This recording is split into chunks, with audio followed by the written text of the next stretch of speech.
প্রধানমন্ত্রী আমাকে নির্দেশ দিলেন, অনেক তো উদ্ধার হলো, এবার চাপা দিয়ে দাও। অনেক তো উদ্ধার হলো, এবার আটকে পড়াদের চাপা দিয়ে দাও।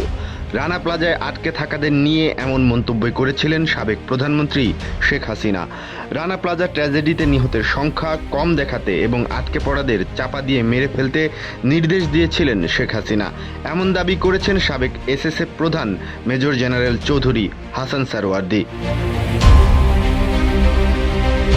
2023 সালের অক্টোবর থেকে কারাগারে থাকা সাবেক এই এসএসএফ প্রধান মুক্তি পান গত 6 আগস্ট। রানা প্লাজা ট্র্যাজেডির সময় উদ্ধার কাজে সার্বিক তদারকির দায়িত্বে ছিলেন সেনাবাহিনীর 9ম পদাতিক ডিভিশন, যার প্রধান ছিলেন সাভারের জেনারেল অফিসার কমান্ডিং বা জিওসি তৎকালীন মেজর জেনারেল চৌধুরী হাসান সারওয়ার্দী।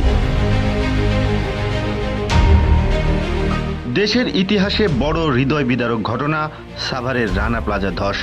2013 সালের 4 এপ্রিল সাভার বাসস্ট্যান্ডের কাছে 10 তলা রানা প্লাজা ভবন ধসে নিহত হন 1136 জন শ্রমিক, আহত হন 2000-এর বেশি মানুষ। জীবিত উদ্ধার করা হয় 2438 জনকে। শুধু বাংলাদেশ নয়, গোটা বিশ্বকে নাড়িয়ে দেয় এই শিল্প দুর্ঘটনা। ওই ঘটনায় আহত নিহতের পরিবার তো আছেই, এখনো অসংখ্য লোকের চোখে লেগে আছে বাঁচার জন্য চাপা পড়া মানুষের নিদারুণ আর্তনাদ। এক ফোঁটা পানি কিংবা একটু অক্সিজেনের জন্য সেই কাকুতি কানে বাজে এখনো।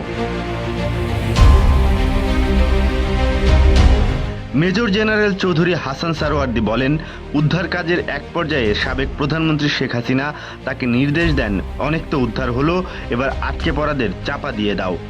উদ্ধার কাজ বন্ধ করতেও নির্দেশ দেন সাবেক এই প্রধানমন্ত্রী, তবে তা বন্ধ করতে রাজি হননি তিনি। জবাবে বলেছিলেন এটি অসম্ভব। শেখ হাসিনার নির্দেশেই যদিও উদ্ধার কাজ চালাচ্ছিলেন তিনি।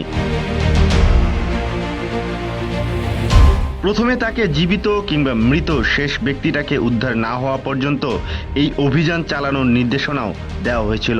পরে শেখ হাসিনা তাকে বলেন, স্প্যারটা গার্মেন্টস নামে একটি গার্মেন্টস বিএনপির আমলে ধ্বংস হয়েছিল এবং ওই ঘটনায় মানুষ চাপা দেওয়া হয়েছে, কাউকে উদ্ধার করা হয়নি।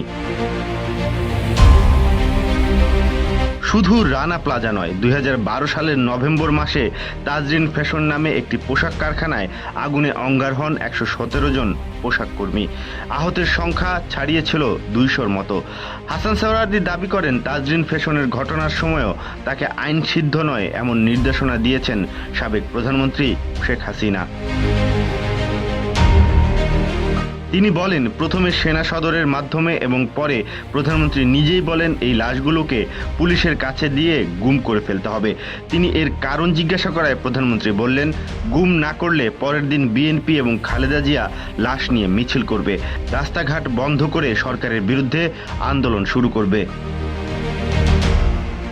এমন আরও অনৈতিক নির্দেশনা অমান্য করায় তিনি আওয়ামী লীগ সরকারের অপ্রিয় পাত্রে পরিণত হন বলে দাবি করেন ন্যাশনাল ডিফেন্স কলেজের সাবেক এই কমান্ড্যান্ট।